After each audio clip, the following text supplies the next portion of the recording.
Hello, hello, hello, and welcome back to another episode of Two Angles on Angling. This is Jordan with my co-host. It's Ryan, guys. What's up? All right, so we're coming at you on a Sunday night again. It's 5:30ish right now. Yeah, quarter two. It's getting close to getting dark out. We got pretty chilly today, and lately hasn't been above. Has not touched the 60s in a week now. That's boat was frozen this morning. Yeah. Ice all over it. Yep. And the dude slipped and fell Ooh. on his butt, walking down the boat launch this morning. One of my clients said, thankfully he's okay, he's a younger guy, but still, there was ice out there. Yeah. Wow. Yep. So, we'll dive right into my weekly recap. So I'm very happy to say, for the first time in a very, very long time, I feel like, an exponentially long time, I fished 3 days in a row. There you go. And I caught a fish. I caught bass every day. So here's the rundown though of what happened. So last episode, well, it might have been 2 episodes ago now, that because I released one late and then we had that short one that was just the weekly recap. But basically, was out fishing and the battery blew up in the back of the boat, the trolling motor one. So got them all replaced, and my buddy Zach that I was going to be fishing with that day when it blew up, I texted him and I was like, hey, well, we should be able to go out this weekend. I just want to get the boat out like a few times and just make sure that everything's good, back to normal. So, because it's, trolling motor was running perfect again, like just, testing it. I was like, all right, cool. So, got out on the canal on Friday, and I figured, well, this is the best place to possibly be right now if anything happens. Trolling motor breaks down and the big motor breaks down, at least, I'm in a safer place. Right. I can paddle over, be good. But I'm like, I'm obviously going to fish. I'm not, I got to test it how I'm going to be using it. So I was like, I'm going to try, for at least the first half of the trip, I'm going to try throwing a big glide bait, get a northern or something in the mix there, and then if not, throw the spinner bait and switch over to the other stuff. So boat was running fine, very awesome, started right up. The graphs I didn't actually have the graphs on, I was like, whatever, just for the sake of time and everything, just left them off, started fishing, and then I was like, all right, I'll fish down on one side, turn around, come back. And it was pretty windy, but wasn't, it was actually, I think, if anything, helping, because it was pretty much, pushing me along at a decent clip so I could just keep making casts and new spots every time. So fished that through, and I was like, all right, nothing's happening here. I'm going to switch over. So switched over to the spinnerbait and went through this one super juicy looking area. There's the submerged tree and everything. I was like, how's there not anything on that, waiting to just...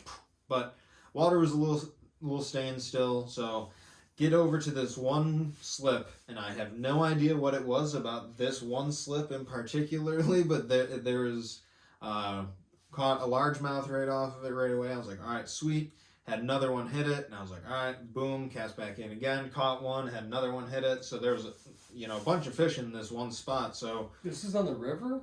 No, on the canal. Okay, got it. On the canal, yeah. And so fished through that, and I was like, all right, timing wise, I gotta get off the water soon. So got the boat out, only caught the 2 largemouth, but very happy to have caught those, both on my own a JDO spinnerbait, so that was cool as well. Saw a great blue heron, actually, and he was sitting on this tree, and I ended up obviously spooking him off, and then I was like, should I spend extra time in this zone because he was hunting a fish here, or did he already get the fish? But anyways, so that whole thought went through my head, and I was there's life there if he's standing there, exactly. And I was seeing little bait fish like jumping and stuff when I was bringing the spinnerbait back in and everything too. So I was like, yeah, there's all good sign here. The trees, in particular in this stretch, there's a whole great variety of like bright orange to bright yellow to green still, and all of them in between. So that was a nice outing on the water. And then that afternoon, I went and saw the oldest tree in Buffalo. I don't know. I'm using air quotes, but I don't know how old the plaque is and everything. If it's how accurate, whatever. But about a 300-year-old sycamore tree in How North big Buffalo. around was It was damn big. I would say probably with our wingspan, 3 of us to reach around it. Like it was, wow. it was like small, like a smaller redwood type feel to it. Like when you were standing by it, it was just like massive. And the coolest thing, so if this is the sidewalk it's growing on, and then the street over here, the tree's trunk is so large that it's going up on an angle in like where it splits off is like a third of the way over the street.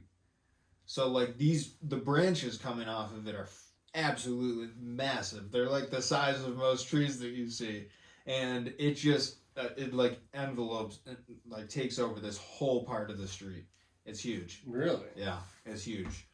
I gotta go look at this. Yeah, like and the angle it's on too, it kind of looks like if you got a really good start that you could just parkour run your way up this tree. Like it seems like it's in. How'd you find out about this thing? My friend at work actually brought it up months and months and months ago, and finally that was the day to make it happen. So, yeah, it was Very cool. It was a well worth it sighting. So then from there, that leads to Saturday, and I got out on the upper river for a bit and stumbled into issues again with the boat, with the trolling motor this time. And so on the head of the trolling motor a while ago, I saw that there was a crack, and I was like, okay, well, I'm not entirely, not too worried about it. It's nothing crazy. Like, I guess we could glue it or something, but, So, obviously, bad mistake. So, continued on, and throughout the day, raising and lowering the trolling motor a few times, I kind of noticed, I was like, that it looks like that spread a little bit. Right. So then I'm fishing along, and I'm looking at it, and I'm like, oh man, this does not, like, it doesn't look good. And like I'm moving the pedal, and then all of a sudden the pedal just completely, like, I don't know if you've ever had the feeling of it when it has no torque on it and it's just floppy. Never used to pedal a motor. Oh yeah, dude. Wow. Always remote. Yeah. So, anyways, the pedal goes floppy, like there's no resistance to it because you're not moving it. So then I'm pressing the power, and it's still spinning the blade, but now the trolling motor head's just going wherever the hell it wants. So, and all, so come to realize and find out and everything, when it was cracked and me pressing on it and using it with the torque was moving the plastic even more, and then, jostling it, yada yada, so on and so forth. So hoping, we just ordered a new casing for the top, so hopefully it's just a fairly easy fix, and then we'll be back on the water again for the, whatever month that we'll we're going to have to put it in the garage at some point, so probably another month or so, we'll see what happens. But, so, trolling motor brakes. I text Scott Gald because if anything goes wrong with the boat, he's usually the first person I text because he usually has a pretty dang accurate diagnosis within an hour or so. So we talked, and then he brought up Tony, and then he sent me his contact and everything, and then called my dad, and he remembered that there was, I can't remember the name of the place, but there was these brothers that have a shop. Can't even remember where it was. It was closer to Alcott, if I remember correctly. And they worked on our trolling motor like 2 or 3 years ago. There's a guy, Tom Thompson, in Grand Island who will come to your house and pick it up from you. Yeah? Yeah. Interesting. I don't know how, he has another job, so I don't know how quickly but he's fixed my trolling motors a few times and does a good job. But Tony has a huge supply of parts at his shop there. Gotcha. So chances are he can usually fix it right then and there, whereas Tom has a small parts block, but he's usually has to order parts in order to get it fixed if it in fact needs the parts. But gotcha. But either guy, you don't have to go all the way to Alcott or wherever. at least 2 local guys you can go to. Good and I think the what's it called? Wheelhouse Marine on Grand Island is a certified warranty center. So I don't know really? if that trolling motor's passed warranty or not, but probably. Anyway, so in this whole adventure endeavor and everything, you know, so it was a northwest wind that day on Saturday yesterday. So blowing against the current. Yeah, it was northwest yesterday. So, you know, I'm like, all right, well, I'll just go to the heavy current areas, you know, and then I'll be flying through, and it should be no issue. And that's what I did. I was on like I think my 3rd spot, and that's when the trolling motor bust. And so I was circling back. So I texted Scott Gall. And as I texted him, I had my drop shot in my hand, and I pulled up, and there was a fish, and I started reeling, and I just whatever, was texting and not focusing, so I lost the fish. And so I was like, all right, well, there's a sign of life, and then a boat pulled in right on the spot right in front of me, and then I saw them catch a fish, and I was like, okay, well, I'm like, you know, what am I going to do here? I could keep fishing, and I did for a little bit, and just, you know, on the big motor, getting it roughly in position and just drifting it out. But, you know, I'll talk about a very real situation that happened on the water, because this probably impacts most fishermen. You not so much, but I brought my coffee out on the boat with me that day. Bad mistake. By the time I finished that cup, I was like, oh, God, I got to get back to the shore ASAP. Got back, and I went up, and the bathrooms are closed at Sheridan. So I was like, oh my God. And then I was like, oop, peeked around the corner, Portageon. All right. Good. Now let me say this. That Portageon is one of the nicest ones I have been in. Yes. So let's keep it that way, everybody. It was very high quality. It might have just been brand new. Who knows? Yeah, but it's probably because this time of year, like, nobody's over there except for anglers. True. Know? Fresh hand sanitizer in there and everything. Shit. Yes. So thank God that was available. And, you know, after that, I cleared my head, and I was like, you know what? I think I'm going to go keep fishing with just no trolling motor. I got to stumble into a fish at some point. I'm like, it's got to happen. I know the areas. It's got to happen. So as I'm leaving to go back out, or was that when I came back in? Doesn't matter. I'll tell the story now. So at some point in my coming and going on the whole water, I met a guy who was fly fishing for muskie. And so we made contact, and Rob something, sorry if you're listening, I have no idea how to pronounce your last name, but met him, and we talked for a while, and that was a cool encounter. And from there, I was just, I was like talking to another angler. I was like, you know what, I'm kind of hyped up now. Like, I think I got more in me. I can go out fishing and see what's going on. So went back out, and I just was so dedicated to the drop shot, because I'm just like, if something's going to eat, they're going to eat the drop shot, Like anything out there that swims eats the drop shot, right? Well, no, not for me that day at least. So I see my other buddy Tyler Hillman out on the water and in a similar spot, or I text him and I'm like, yeah, and he's like, yeah, that's me. I'm like, okay.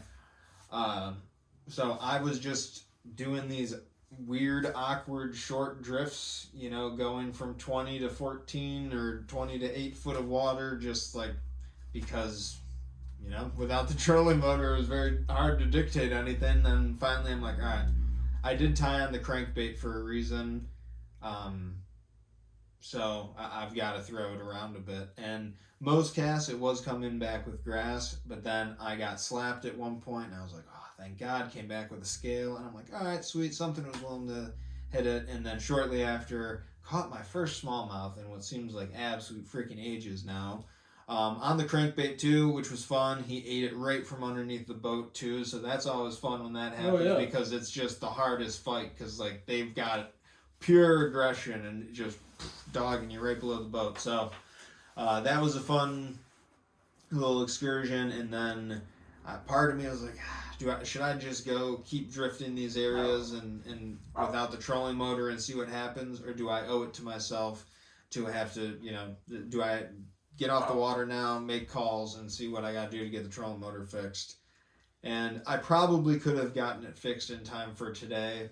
However, just I was, I guess, not in the greatest spirits with it, and I kind of just, didn't want to deal with it again, just because, it's just been frustration after frustration, as everyone who listens to the podcast knows as well by now. So, anyways, though, so we're, it was this Saturday, so I got off the water, and I'm looking at the research of like, what do I gotta get to fix this? So I found the head replacement online, blah blah blah. We order it, and I'm like, in my head, I'm like, all right, there's no way that I'm fishing from the boat tomorrow.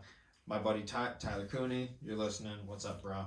He was like, do you want to go out on the lower with me from our park, just from shore? And I was like, yeah, maybe. And then as it wrapped up, I was like, I could take the time to get the boat organized again and all this. I'm like, nah, I'm not gonna go out.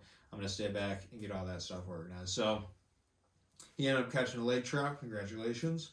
And I ended up getting out fishing in a different capacity. Went on a hike, and there were some small ponds. And I was like, you know what? I'm going to bring my fishing rod. You never know. Let's see what happens. Even if I catch a bluegill or something, like, it's better than nothing. And, have at least the chance at catching a fish 3 days in a row.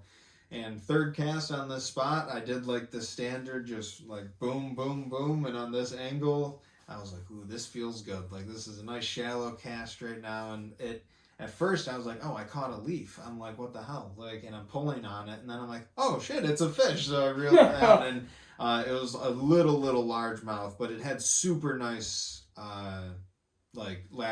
super nice dark lateral line on it. So, it's action. It's something. So hopefully, for certain, the part will be in this week. And honestly, it might be a worthwhile endeavor to still just go take it to him and have him fix it. And then I just got back. Yeah, as long as you got that. Yeah. Exactly.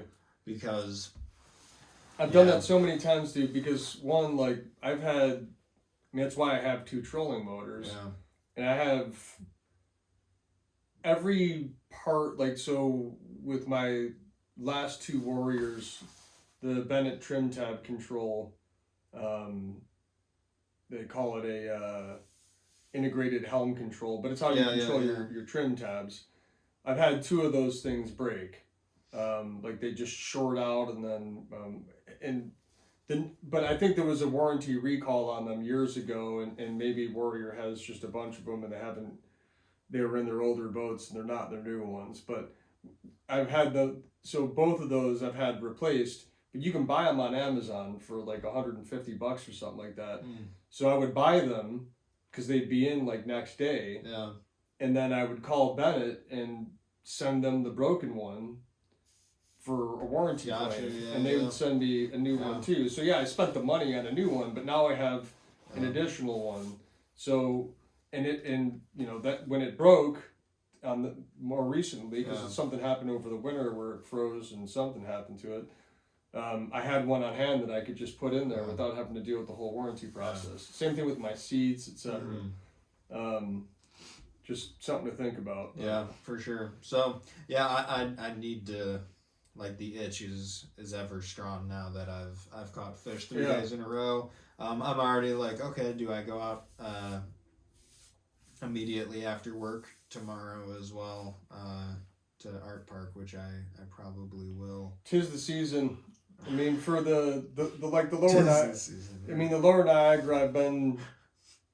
So, like, this past week was the first, like, big chaos weather week that we've had of the season. And I mentioned this at the end of the last podcast, talking about the forecast for, the week that just happened, that there's always some chunk of like 5 days in the teens or low 20s of October. Since I've been doing this, it's somewhere in the teens or low 20s of October. A crazy system will come through and just ravage things. And it's usually lasts 4 or 5 days, and it's teens or 20s. Well, that just happened. And it started Sunday, like that's why I was off the water, because it was getting big, and when we recorded. It was raining, early on that Sunday. But it rained a lot this past week. There was over 2 inches fell.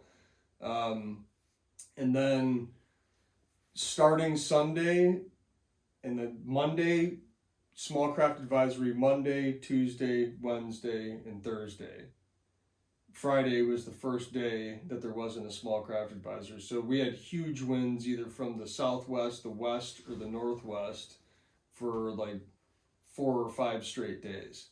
And there were days, like I think it was Wednesday, there were consistent 7-footers out on Erie. All those days there were 5s consistently. So nobody was fishing out there. But the lake got churned up. Everything got stained, not like prohibitively stained, but finally a good stain. Like the water's not clear anywhere, so there's a good stain there, and the temperature dropped another 3 degrees. So chaos weather, but somehow I still managed to fish 5 days this past week. So really? Because I stayed mostly in the lower because you're kind of weatherproof down there. Very good point. So Monday I was expecting it to be kind of close to trashed because of how big things got Sunday. But I talked to my client, this dude that's up on the screen here, Alan. He had been calling me pretty regularly leading up to the day, but I talked to him the night before and I'm like, look, man, there's going to be huge northwest winds and it's going to rain all day. But I think if we go out, we're going to be the only boat out there, and I would be shocked if we didn't catch a bunch of fish. But we just got to be willing to like work through that shit. If you're not down with that, I'm 100% cool with rescheduling. But if you want to go, like, glory will favor the bold, and more times than not in these situations. He's like, yeah, man, let's go for it. He's like, dude, as long as you tell me there's fish there, I will cast my ass off until you tell me to stop casting. And I've had dudes say similar things like that before and just been like, yeah, whatever, and they get out there and it's not like that. This dude was every bit of what he said he was. He was a madman. And his buddy Eric was super cool too, but he was a savage dude. I mean, he was just casting and casting and casting. We got up into Devil's Hole like just before the sun came up, still dark.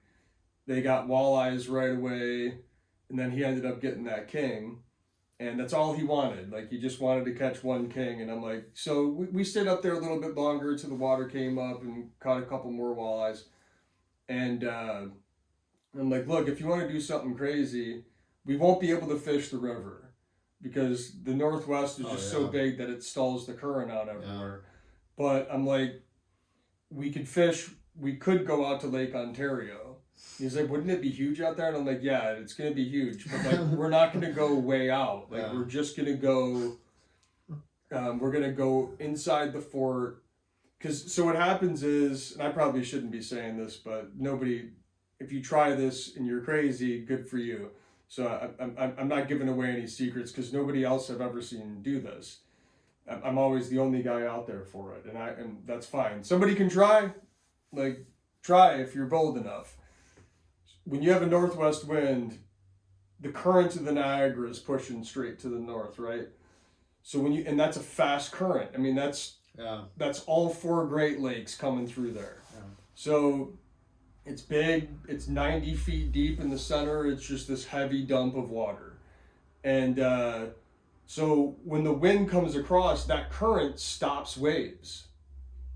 And so on the inside of that current to the east of it, there's a gap. It's a smooth gap there where there's no waves at all. It's dead calm. It's always that way. So it'll allow you to get out and get an angle. But that gap is very small. It just allows you to get up on plane and go. And then you will encounter, like, you're going to run into 5-footers, right? Like, then it gets huge. But you don't have to run. Like, let's say, so if I launch from Buffalo on a small craft advisory, which around here are 3 to 5 foot waves, I'm not afraid of going out in 3 to 5 foot waves. I've been out in 7-foot waves. It has nothing to do with fear or not being navigable. It's the amount of time that it takes to get from one place to another. It takes a long time just to get around because you get your ass kicked. And you do, like, it is dangerous if you don't know what you're doing, but like, I mean, I wouldn't go out in 10 footers. I would come in if it started growing to 10 feet, and I would think it's awesome. But I would never like set out in 10 footers. Or 7 footers. I've gone out in 5 footers a lot, and it's awesome. Like when you go out of Buffalo, it sucks because it takes forever to get somewhere. Yeah. But on Ontario, if you leave the lower, you don't have to go that far, man. Like you just need to go a few hundred yards, if that, and you just set up in those 5s, and just bomb a cast out, especially if you're fishing bait, and just drag, because it's like a deep spot there would be 10 feet deep. Like most of it's like 7 or 8, and those huge waves just push bait and it creates a little rip current off the bank, and it pushes tons of food and like in really, really shallow water, and bass just lay up in there and just house things that are coming past them, and like you sitting there, but it's huge. Yeah. And you got to be bold enough to go out in it, and it's only really good like that when it's cold, like in the fall, when the water temperatures start getting below 60, like that's when that starts happening. So if you want to go out there and like torture yourself, but I love it, dude. I think it's amazing because I'm always by myself, and even if a couple more boats came out there, it wouldn't matter, dude. Like I'd be encouraged by seeing a couple other guys try it, because then you could I could visually build a bracket of how, because I would just get further away from them. Like I would pick my own water, and it would force me to fish different places. But anyway, so we throttled out there too. Like that dude Alan caught 2 absolute tanks. And then, we caught other smaller fish, but 2 just absolute megatrons. Then Tuesday, I just rescheduled that trip. You really could have fished, but it was a huge south wind, and in a south, Lake Erie was huge. The upper Niagara, like if you're fishing the river in a huge south or southwest, the current just rages.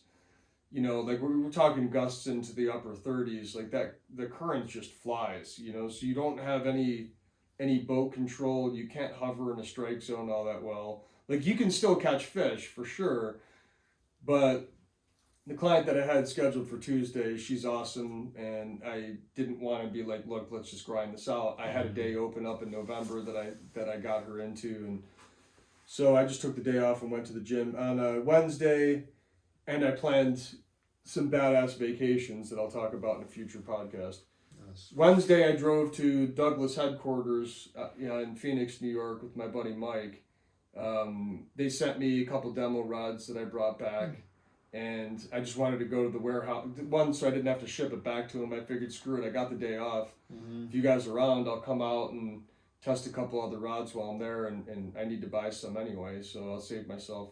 I mean, I spent that amount in gas, but, at least save shipping costs, and got to see the warehouse and stuff, so that was cool. And then Thursday, I had off, and Thursday I fished the lower,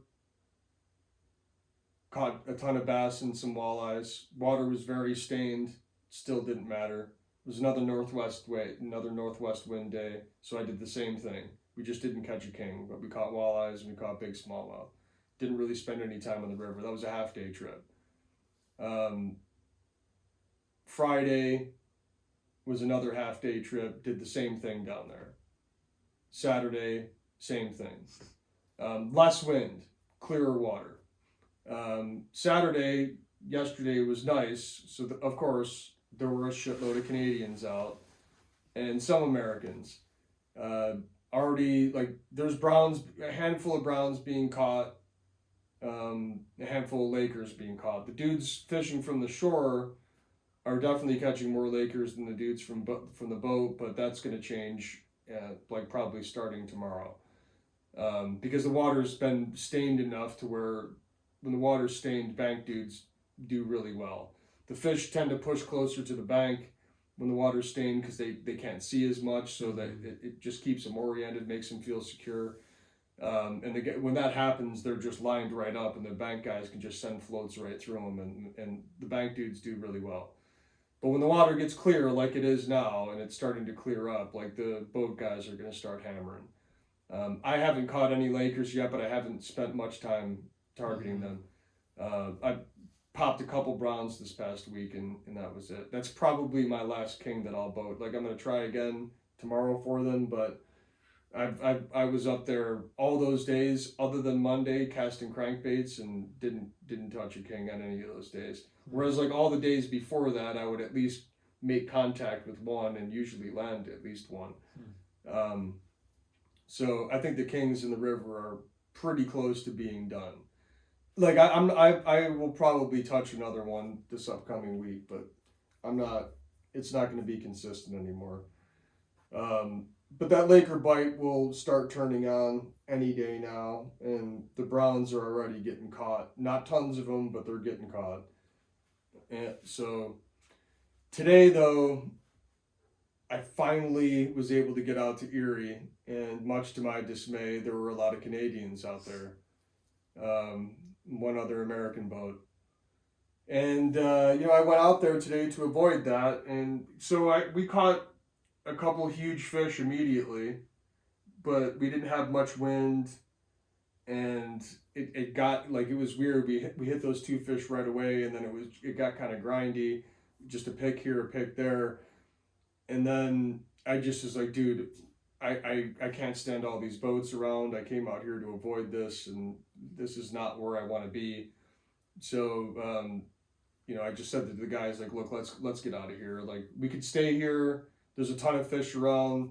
They'll eventually turn on, or we can roll and just go find fish somewhere else and get away from the crowds. And they were all keen to do that too. So I ran to the river and fished the river, and we did very well in the river.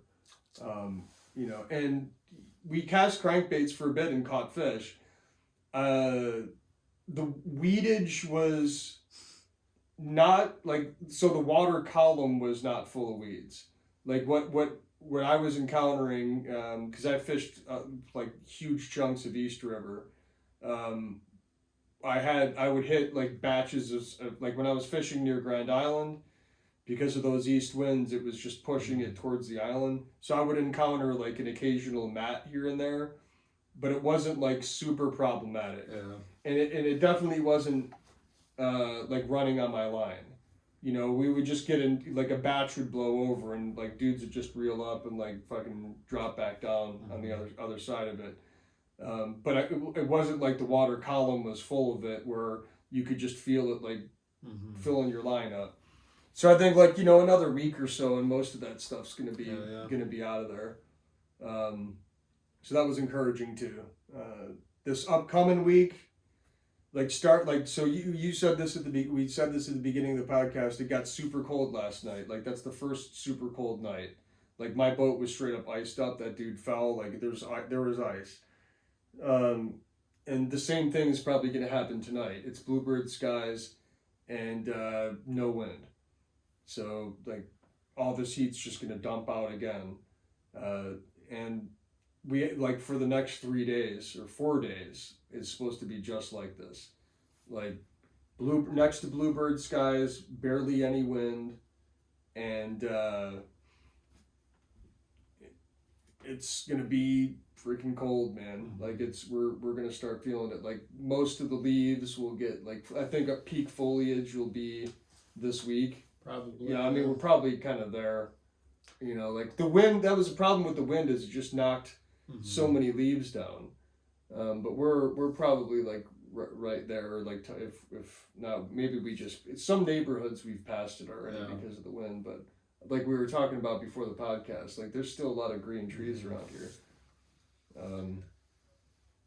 But yeah, this upcoming week, lots of cold, lots of stable. Yeah. So expect to see the water get super clear and things to get kind of interesting again. There was a nice little flurry there. We'll see how long it maintains itself. So I'll be out every day, man. Nice. So something I don't think you and I have talked about yet, but I'm sure you are aware by now that the Orvis is closing by us. Yeah. Yeah. So what's your? I know. Did we talk about this on the last podcast? No. I mean, what's your whole take on it? And I know how you purchase tackle now and everything, and you're not in fly fishing as much. But yeah, just like what's your thoughts take about on a box store closing? Well, because I mean, Orvis is it's a chain. Yeah. And their rent, I'm sure, at the Eastern Hills Mall there was exceedingly high. Yeah. Big space too. They're not. So if you just let's say the guys who work that fly shop there, if they were just to take the fly inventory and start their own fly shop, not necessarily an Orvis shop, sell whatever rods you want to sell. And that went under, I would be dismayed, but not about the box store. Like the I don't know what percentage of their revenue was getting, came from the sale of fly fishing stuff there. I think probably most of their money was made off of the clothing and like camping gear or whatever, But to the point you made, a minute ago is like I don't buy my tackle from stores anymore, and it's not because I don't want to. It's just there aren't any.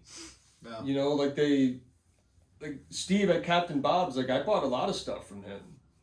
I traded a lot of stuff with him, and I bought a lot of stuff from him. But like I've already ranted about Cabela's before. Like I mean, I'll go there if I need to go there. If I got something emergent that I just really need to get my hands on. But like I've said before, Fish USA is like a 2-day lead time. Yeah, true. And they're getting better and better. So like I've learned from doing this for so long. It's not like I'm an OG, but I've been doing this for 10 years. And one thing that I used to be very conservative about, and now I'm much more liberal about it, is inventory. Before I used to be. Like I used to keep very minute on-hand quantities for certain items. And the reason why I would do that is because at the time I was still experimenting, so I didn't want to build a big inventory of, this particular jig or that particular spoon or whatever, because I was still experimenting, trying to figure out what I was comfortable with, what I could make work, whatever. Well, now I've gotten far more comfortable with that, so I stockpile, like rods and reels and general tackle, especially terminal tackle, and I'll just use it until I start seeing it get close to low. And when I see that, then I order it. I don't wait till I'm danger low. Like once a week or so, I just glance through all like you see my basement, like all of my tackle is just out there in bins visually, and I'm down there every day. So I just it forces me to walk by and look at that, so I know all those things that are in there, and if I see that something's getting low, because I keep like a smaller version of all of that stuff in my boat. So if that gets low, I can see that, so then I go to my basement and I'm touching that. So I actually have I'm comfortable with building a bigger stockpile of stuff. So I have no need to really go to stores. The other thing too about flies is like a lot of the flies nowadays are tied in like Thailand or some shit. Or like somebody somewhere in China, because that's like ridiculously cheap labor, small people, small hands, crazy dexterity. They can tie the hell out of some flies. So it's like stateside, like, man, I mean, there's like a handful of professional tiers, I'm sure, in this country still, but they're generally tying like bigger flies, like musky flies or, big brown trout flies or something. Like specialty kind of stuff. Yeah. But the general things sold in Orvis, like glow bugs and dozens of different nymphs and small clousers or woolly buggers kind of stuff, like that's highly effective stuff used in just about any like parachute ends. Like those aren't tied locally, and if they are, the people that are tying them are barely making any money at all. So, I mean, there's a labor thing there too. I think most people that are super into fly fishing tie their own flies. True.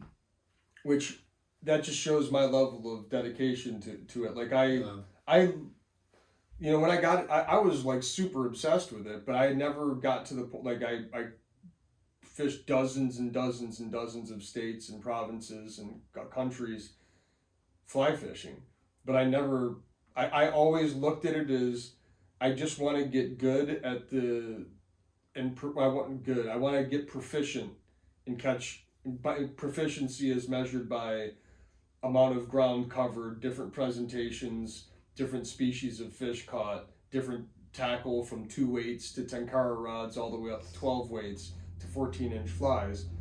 Can I demonstrate proficiency, meaning catching fish in all these situations with this tool?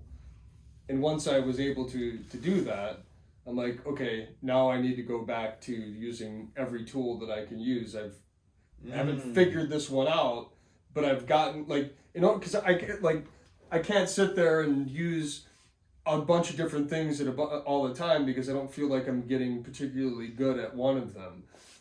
So to me, I'd like to focus a lot on one thing, and then when I feel like I've gotten good at that one thing or comfortable with that thing, then I'll add another thing and still maintain proficiency at that one thing, and then keep kind of building out the toolkit. So that was my approach with fly fishing. Now I'll use it. I will not hesitate to use a fly rod when the situation warrants it, but it's been a long while since I've touched one, and I definitely do not want to sit there at a desk hunched over and tying stuff. I just don't have the patience to do that. I would rather I would rather go to the gym or something, like move heavy things around. That's just try to crush myself. Sitting in front of a desk. I'm not knocking it, dude. No, sure. That's artist stuff, man. That's what artists do. I am not an artist. I would like to be, but I'm not. So. Yeah, I mean, my little spiel on it, it sucks in that a small community like that locally is also going away. It is a store, and we could all buy whatever that they sold there on the website and so on and so forth. But you don't have that place now until it closes, of course. But to go and talk to the guys, what's going on locally and stuff. And there's online forums and stuff, but that's not the same. It's definitely not. For you, in any of the boat guides and stuff, and obviously there are people who fly fish from the boat as well, but more your instance, yours is at the launch talking to people and everything versus the stream walkers. And it's also hundreds of days out there. Exactly. It's just being out there every day. Yeah. But having that, that place for the stream walkers and everything to go and have more, steelhead info and everything, so I don't know. And the classes, that's something that I feel like there's there's a niche to be filled there. Gander Mountain used to have classes. I think Cabela's probably had classes at one point, or they still might have mild ones and everything. But you can go on YouTube and you can watch all these videos, or you can listen to podcasts and so on and so forth. But until you, at least for me, and I feel like a lot of people are this way, until you have maybe in-person instruction, sometimes things just don't click. And having a classroom like that to be able to go to and all, I don't know, I feel like that's let me put something out there too. I totally agree that having a classroom is super helpful, but we're talking about fly fishing specifically. Yeah. Right. So I've said, I've been deeply immersed in that community. I've gone to fly fishing film festivals. I've had fly fishing guides all over the country. I was steeped in it. Made videos, submitted fly fishing videos to the IF4. I knew people, professional fly tires, all this stuff.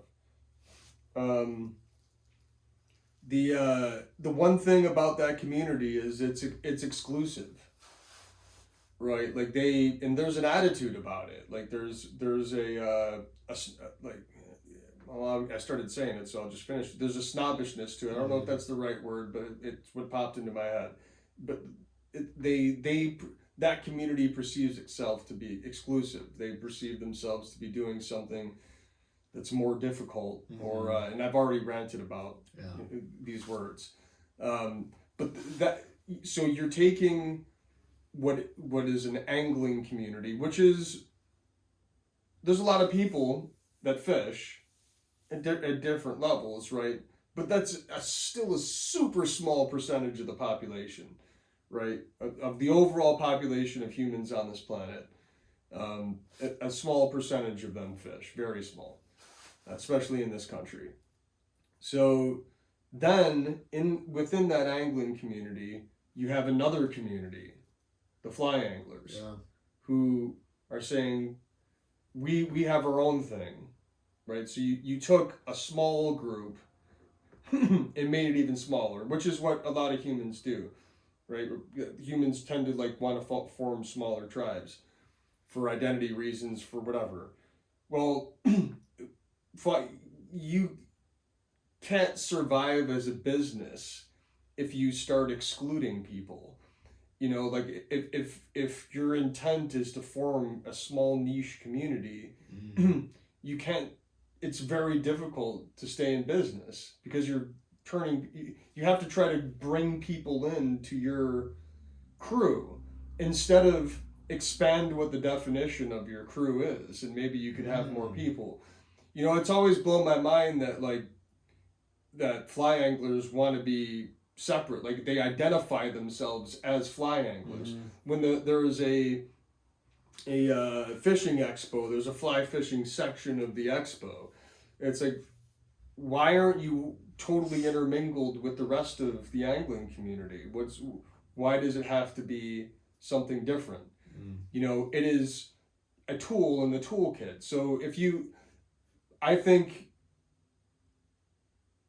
a tackle shop, or call it whatever you want, an outfitter around here could survive if it sold all strictly relevant stuff to Western New York. The flies for all the creeks, the flies for fishing the lower, all your center pin gear, all your hard baits, spoon, stick baits, right, for crank baits, blades for walleyes. But it wouldn't have to be a huge selection. Steve had that, except the fly fishing part. He had some fly gear. Steve had that. He had way too much shit, but he had a lot of relevant stuff. But if you built that small enough, and then added to it a coffee shop, a barber shop, like the Harry Trout boys have got going on. Like, if you built a gathering place, then you can succeed. Orvis was not that. You know, like, because you've mentioned before, like, you've done meditation sessions for that one coffee shop that you go to. The juicery, yeah. Right, so, I mean, you can, when you have a place for people to come in that may or may not be interested, well, they can glance over and see what's going on. You got somebody who comes in to get a haircut, sees the people hanging out on the tackle side of things, and vice versa. Then it becomes like, now you got a community of people, you know, hanging out. And like, so somebody shows up and says, "Dude, I'm a certified like fly fishing instructor. You know, I'd be happy to teach classes here. I'll just volunteer and do it." And then things start like that, start to burgeon, bubble out. But you have to be willing to set that up. And like the larger, question that I'm unsure of, and maybe you're probably, not probably, you're definitely way better positioned to answer this, is, do people get together at the same with enough regularity that they'd be interested in joining clubs like that? I mean, before you answer, because I'm totally isolated, dude. I just fish, and then I go to the gym, and then I go on vacations, my vacations are not to highly populated places. They're avoiding those places. So I stay like relatively like around the people that I love, and unless I have to get into an airport, which I totally dread. I shop at weird hours. Like I just stay away from large groups of people. But it's like my daughter's going, went to her homecoming dance. They had the big TNT football game. There were tons of people there. Like you were saying, you could hear it. So people, it seems like they're getting out and doing stuff, but I don't know, dude. I mean, what? Yeah. My take is I think it would be like yet again a niche community of people who are going to be going to this because like, Tyler and I talk about it constantly of, like just that community aspect of it and how like this just Western New York does not give that feeling. At least for us, we in our experience does not give that feeling, and it's just like having that become like a new norm, like blame COVID, whatever, dude, like people are definitely less social since then. And if it just like was like, if you build it, they will come. Like if it was there, I think that you could get like a handful of guys who were like, locals, more than a handful, who would be really interested in like, dude, any coffee shop you go to, there's old timers sitting there. Like if you're gonna serve coffee at a place and fishing, the old timer who fishes is gonna go to the place that has fishing stuff and coffee. Dude, I agree. And imagine all the info and stuff that you're gonna get. Like some guy comes in like, hey man, like I'm pretty new to this, and then like some guy sitting there overhears it, and then he just like bends your ear for an hour about like, totally agree, dude. The such problem, a way to learn, I aspirationally, I think what you're saying is awesome. I would go there. The problem is where would that be here? Yeah. Like we've talked about that before. Like where would you set that up? And I think like no matter how hard you think about it, like the prime locations where you would want to build this, the rent is going to be very high. So you gotta be willing to shell out like a substantial amount of cash to create inventory, to like build the place out, to be able to pay your rent. Like, I mean, you're talking, probably close to $1 million. And it's like, so can you really demonstrate that? Like, you got to work your ass off to try to get people to come into that place. By marketing yourself and getting like just like networking your ass off. Like you got to really, really work to get people in there. If you did that for 3 years, it would totally suck up all of your time. Like you're not going to be fishing anymore, or very rarely. You would have to like really work your ass off. You could make it happen, but how many people are willing to do that? I agree with you that it isn't totally feasible, but it would take somebody a lot of hard work, because it's not just going to happen. Like it's not going to be if you build it they will come. Like fair enough, because people have inertia. Like people have their daily routines, so now you have to ask somebody to break whatever the routine is to start coming there. And you have to plant the seed in people's mind to change their routine and go do that.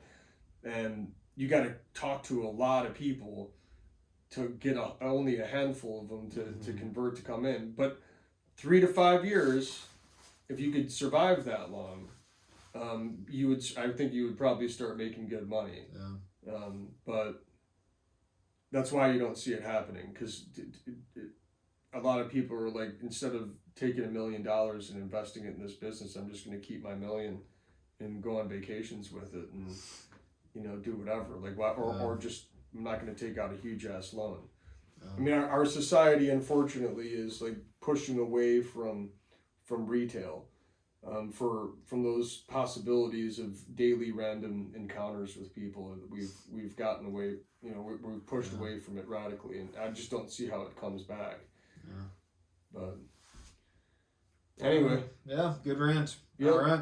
Well, tight lines, everyone. We'll see you on the water. See you.